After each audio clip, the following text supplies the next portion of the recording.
Olá amigos, tudo bem? Vamos fazer uma videoaula de Geografia sobre Oceania, tudo bem? Vamos relembrar tudo que nós vimos em sala de aula. Ok, pessoal, vamos lá? Bom, a Oceania foi o último continente a ser explorado pelos europeus, tá? Ela fica nessa região que vocês estão vendo aqui no cantinho do mapa. Possui uma área de pouco mais de 8 milhões de quilômetros quadrados, pouco menos, né, 8.942.252 quilômetros quadrados. É o menor de todos os continentes. É composto pela Austrália, duas grandes ilhas, a Nova Zelândia e a Nova Guiné, e um conjunto de pequenas ilhas. Essa divisão leva em conta a população local e as etnias predominantes. A Oceania, ela fica na região de encontro entre o Oceano Índico e Pacífico, né? Então, como ela ficava muito distante da Europa, ela demorou bastante tempo para ser colonizada e explorada pelos europeus. É formado também por três grandes grupos de ilhas, né? A Melanésia, que é formada por Nova Guiné, Nova Caledônia, Ilhas Bismarck, Ilha Salomão, Fiji e Vanuatu. A Polinésia, que é formada por Nova Zelândia, Samoa, Havaí, Tonga, Tuvalu, Fênix e Polinésia Francesa. Pois é, o Havaí, que é o 50º estado dos Estados Unidos. E a Micronésia, arquipélago das Ilhas Marianas, Ilhas Carolinas, Ilhas Marshall, Palau e Kiribati. Bom, essa região aqui nesse mapinha que vocês estão vendo, né, é um mapa da Oceania. Vocês podem observar que a maior faixa de terra é a Austrália, que compõe cerca de 80% de toda a região.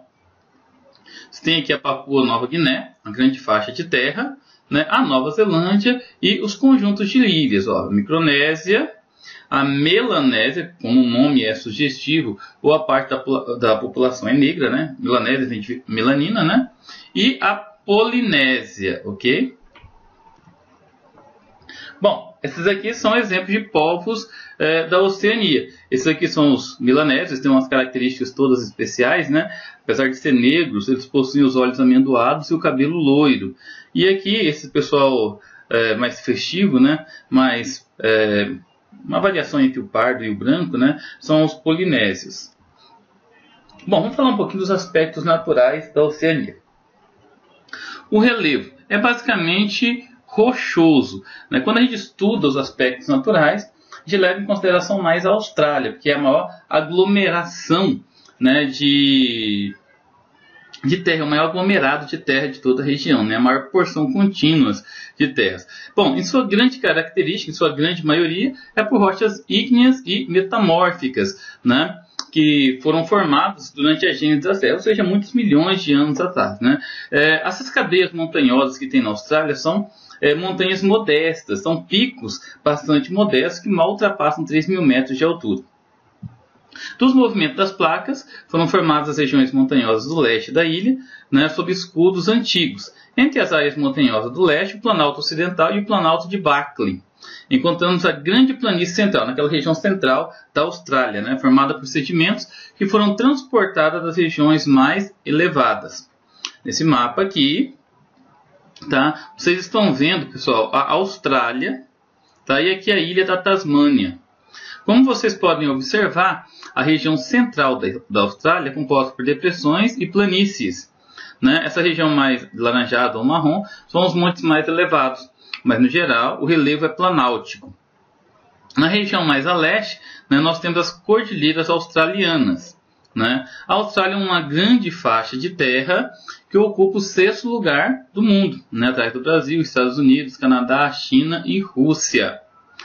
A geologia data do pré-cambriano, muito antigo, e o relevo tem altitudes modestas e bastante desgastados, tá? As altitudes não ultrapassam 2.500 metros. Esse outro mapa nós conseguimos observar, né, novamente o relevo da Austrália, aqui mais ao leste Nova Zelândia, a ilha da Tasmânia, na verdade, e aqui a Nova Guiné, onde tem as partes mais montanhosas, fica ao leste da Austrália, em regiões montanhosas da Nova Zelândia, né? Outra questão que nós podemos observar aqui, pessoal, ó, vamos prestar atenção. Nessa região aqui da Austrália, essa parte mais cor-de-rosa, né, demonstra o quê? Cerca de 60% da Austrália é de área desértica, tá? Isso é bastante importante para a gente entender o relevo da Austrália. Boa parte das ilhas da Oceania estão localizadas dentro do Círculo de Fogo do Pacífico, estando sujeita à alteração das forças internas da Terra e geram terremotos, maremotos, vulcanismo, né? Eu já comentei com vocês sobre o Círculo de Fogo do Pacífico, aquela região em forma de círculo, né? Que pega toda a região do Pacífico, pega também parte da Oceania. Ok? Vamos falar agora sobre o clima, pessoal. Essa região central aqui da Austrália, o clima é desértico, né? Essa região aqui mais próximo da linha do Equador, de verde mais escuro, né? O clima é tropical e bem no pontinho aqui equatorial. Nessa região no sudeste, né, da Austrália, o clima se apresenta de maneira temperada, né? E essa região aqui conhecida como Glassland é uma região semiárida, né, de semideserto, tá? E essa região do verde clarinho é uma região subtropical, muito parecida com o temperado, onde tem as 4 estações do ano bem definidas. Bom, o clima desértico é a principal característica da Austrália, né? É a região mais quente e seca do mundo, né? E só que nas extremidades se destacam as florestas tropicais, tá? Vamos falar um pouquinho sobre a hidrografia. A Oceania tem poucos rios importantes, o que se deve, em boa parte, à pequena superfície das ilhas. Como as ilhas são pequenas e no meio do oceano, né, os rios são de origem planálticas, nascem na região alta e escorrem de maneira bastante rápida, né, sempre para os oceanos, ou Índico ou Pacífico, dependendo da ilha. Tá? Então os rios são rápidos, velozes, de planalto, ou seja, tem muita correnteza, tem muitas cachoeiras. Merece destaque o Murray e seu afluente, o Darling, na Austrália. O Waikato, na Nova Zelândia, o Daru, Fly, Kikori, Purari, Ramu, Sepik, em Papua Nova Guiné. Esses são os principais rios da região. Pessoal, agora algo interessante na Oceania é a fauna. Vamos lembrar, pessoal, que esse continente ele ficou afastado dos demais continentes durante muito tempo. Quando teve a separação dos continentes, o Pangeia e tal, a primeira grande massa de terra a se separar do Pangeia foi a Austrália. Então, os cientistas acreditam que por isso lá tenham se desenvolvido muitas espécies endêmicas, né? Então lá tem muitas espécies que só existem lá. Por exemplo, os cangurus só existem na Austrália. Existem mais de 50 espécies desses animais, os cangurus, né? Desde aqueles bem pequenininhos, que parecem um pincher, né? Até cangurus enormes, que chegam a 250 quilos, né? Os cangurus marrons, né? Outros animais são típicos dessa região, como os koalas, o diabo da Tasmânia, que ganhou esse nome devido a dentes afiadíssimos e bastante aparentes, e quase foi extinto, né? O dingo, não é uma espécie de cão selvagem, o ornitorrinco, um mamífero que bota ovos, tem pelo, bico de pato e ferrão na cauda. O crocodilo australiano, né, que é um animal que só existe na Austrália, ele é típico tanto de água doce como de água salgada e é considerado um dos mais perigosos, tá? A água-viva, né, tem esses nomes aí, né, box, jellyfish ou sea wasp, né? A outra água-viva, a iracandi, né? São animais comuns nessa região, tá, pessoal? Aqui tem as imagens desses animais. O dingo, o canguru, aqui o demônio da Tasmânia, né? O ornitorrinco, o crocodilo australiano, o koala. E aqui no cantinho, pessoal, à direita de vocês, se não me engano, aqui onde o cursor está mostrando, o kiwi. É um pássaro muito exótico e que é comum dessa região, tá? Essas espécies são consideradas endêmicas e só existem na Oceania, né? Em especial na Austrália. Vamos falar agora um pouquinho sobre a questão, sobre o histórico da ocupação europeia, né? Durante as grandes navegações, ou seja, nos séculos XV e XVI, principalmente no século XVI, os espanhóis são os primeiros a navegar nas águas da Oceania. Mais tarde, portugueses, holandeses, franceses e ingleses também passaram por lá. Como eu já comentei com vocês, como a região era muito distante, eles tinham que passar todo o Oceano Atlântico, passar o Oceano Índico e chegar à Oceania. né? Durante o século XVI, com toda a tecnologia da época, isso demorava muito tempo, né? Eram meses e meses viajando, então não era interessante para eles manter uma colônia de exploração naquele local, né? O encontro com os habitantes nativos nem sempre foi amistoso. Foram travadas grandes batalhas entre os aborígenes e os colonizadores europeus.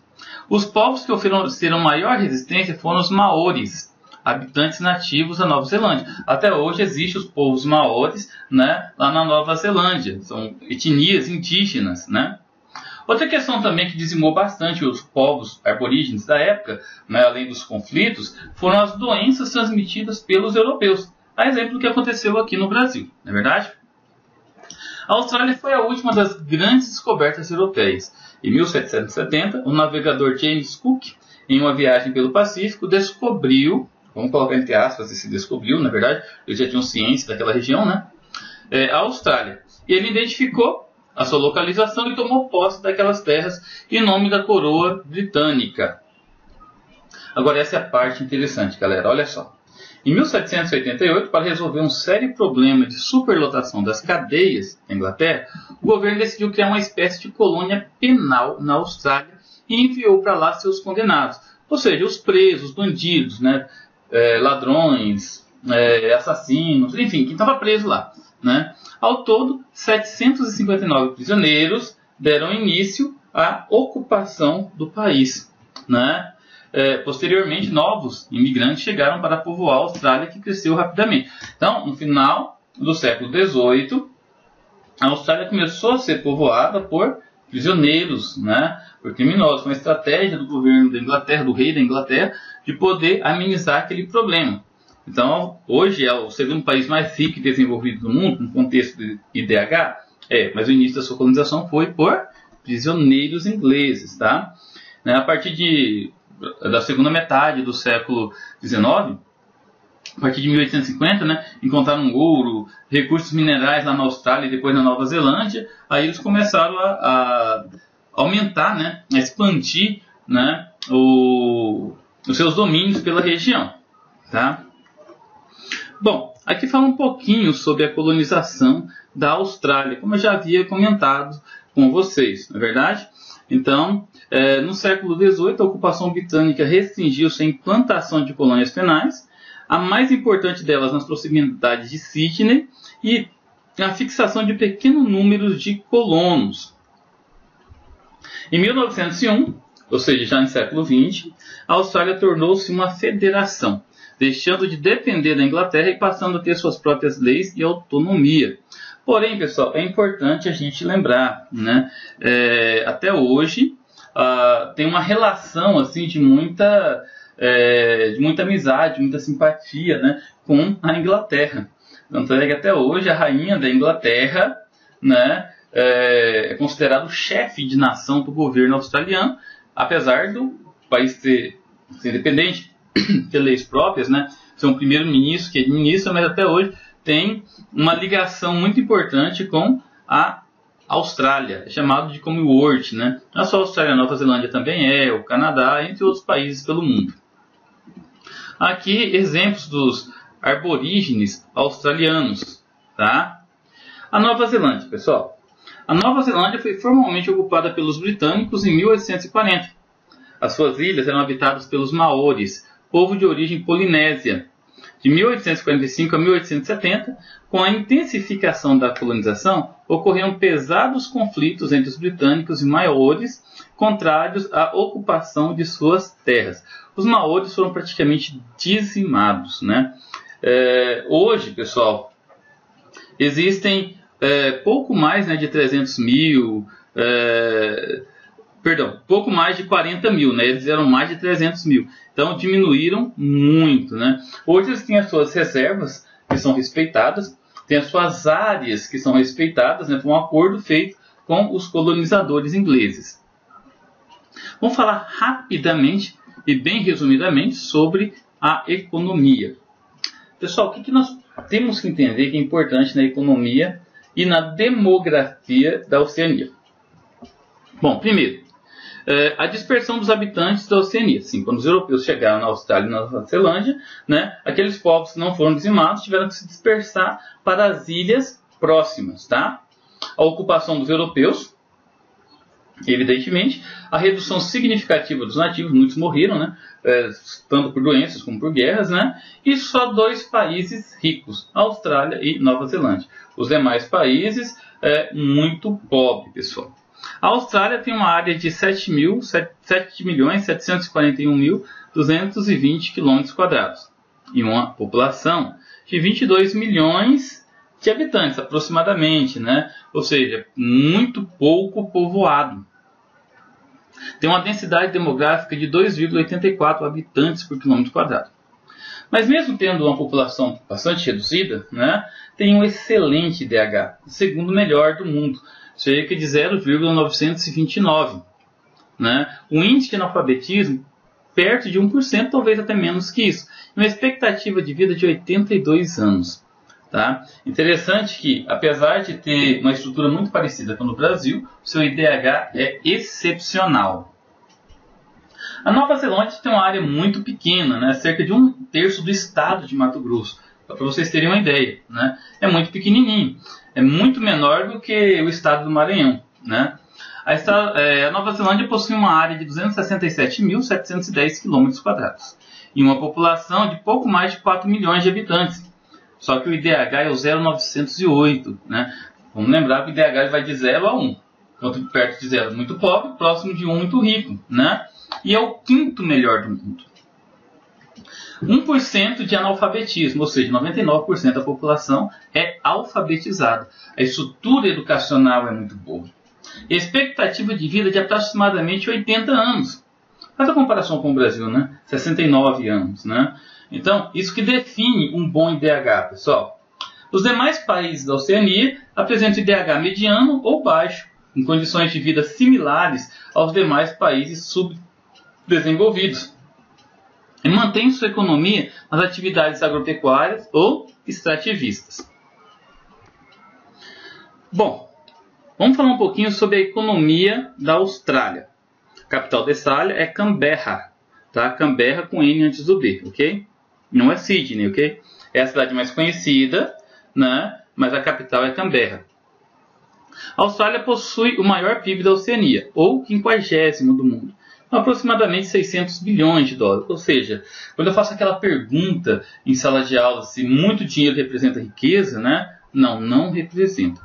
Tá? O PIB da Austrália, em proporção ao IDH, é muito pequeno, 600 bilhões. Vamos lembrar, o PIB do Brasil, quase 2 trilhões, entendeu? Né? Mas, no entanto, tem um IDH excepcional. Tá? E um crescimento de 3,5% ao ano. O crescimento é bastante sólido. O país conta com a indústria moderna, integrada ao APEC, um grande bloco econômico, mantém relações comerciais com o Reino Unido, né? Foi enfraquecido depois da União Europeia, com o Japão e com os Estados Unidos. A agricultura apresenta alta produtividade e diversificação, né? Destaque para o trigo, aveia, milho, cevada, arroz. Na pecuária se destacam os ovinos, né? As ovelhas, né?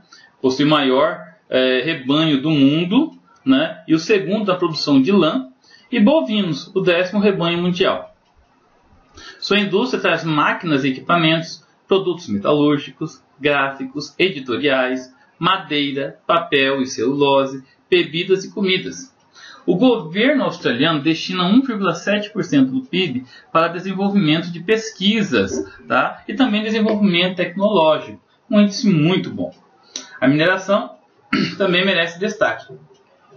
Produtos como a bauxita, hematita. Bauxita é o minério que produz o metal conhecido como alumínio, tá? A hematita é o mesmo minério de ferro. O manganês, o ouro, diamante, carvão, gás natural despontam entre os maiores produtores mundiais.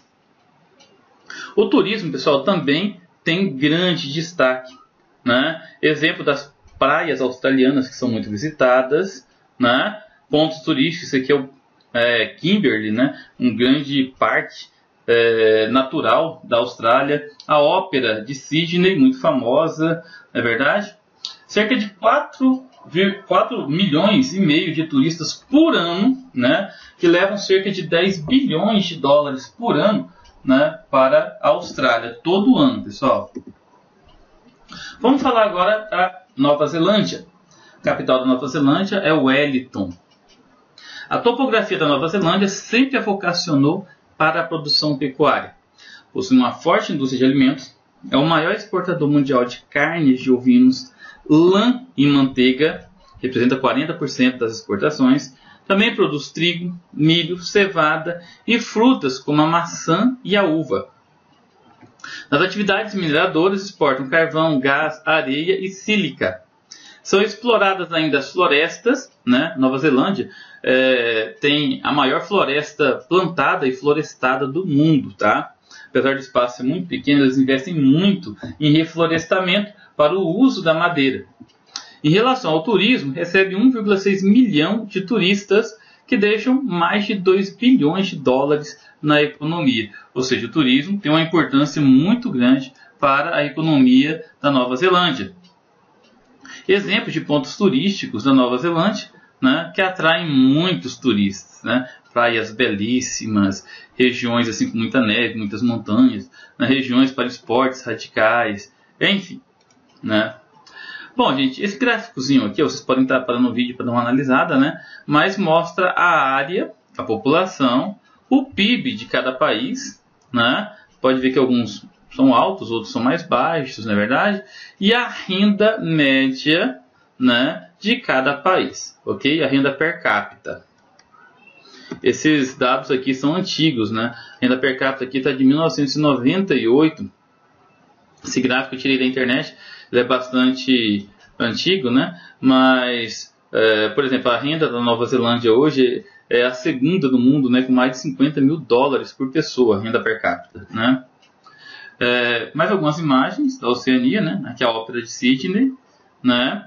O Havaí, os vulcões ativos do Havaí, né? Chamam muita atenção, né? A República de Vanuatu, muito exótica, né? O atol de Atafu, ok?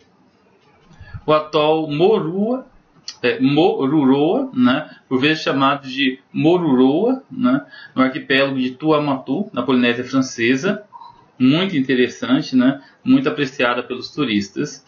E a Polinésia Francesa, belíssima ilha, muito apreciada também por turistas, muito exótica, né?